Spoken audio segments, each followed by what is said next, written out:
Oke, jadi di sini ada kalimat the cat eats a fish besides freezer. Di sini ada dua konstituen yang saya temukan.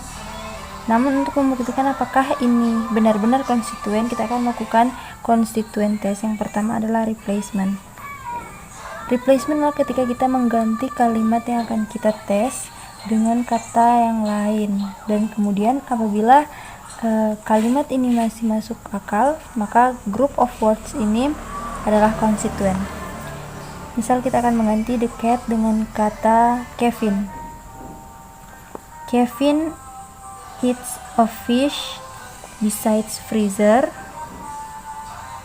Kalimat ini masih masuk akal, berarti the cat adalah konstituen. Kemudian a fish kita akan coba ganti dengan cereal.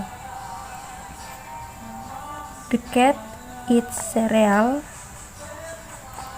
besides freezer. Kalimat ini masih masuk akal, berarti kalimat a fish adalah konstituen. Kemudian kita akan melanjutkan dengan melakukan movement test. Di movement test ini ada 3 jenis.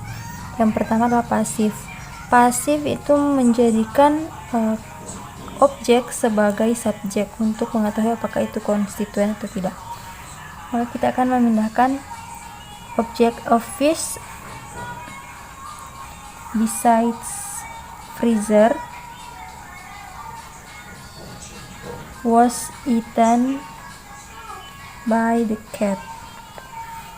Kalimat ini masih masuk akal, oleh karena itu ini adalah konstituen. Kemudian tes berikutnya adalah clefting, yang mana kita menggunakan it was untuk menguji apakah kalimat yang akan kita uji itu adalah konstituen. Kalimat yang akan kita uji kita tempatkan setelah kata it was. It was a fish besides freezer. Kemudian dibantu oleh kata that eats by the cat. Kalimat ini masih masuk akal, maka itu konstituen. Tes berikut akan kita lakukan dengan modification test. Modification test artinya yang membatasi sebuah kata atau memodifikasi sebuah kata. Yang akan kita lakukan, yang akan kita tes, yaitu kalimat fish. Di sini membatasi meaning dari fish, yang mana artinya sebuah ikan atau satu ekor ikan, maka ini adalah konstituen. Kemudian tes berikutnya adalah standalone test, yang mana kita akan mengetes apakah kalimat ini bisa berdiri sendiri tanpa adanya bantuan. Misalkan ada yang bertanya apa yang dimakan oleh kucing itu, maka kita menjawab a fish. Ini konstituen karena bisa berdiri sendiri. Jawabannya masuk akal.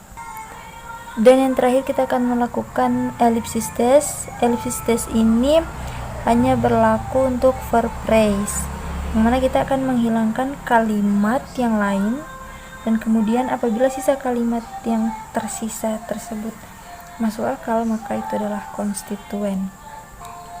Contohnya pada kalimat ini, the cat eats a fish besides freezer. Maka ketika kita menghilangkan kalimat besides freezer, kalimat yang tersisa adalah the cat eats a fish. Kalimat ini secara gramatikal masih masuk akal, maka ini adalah konstituen.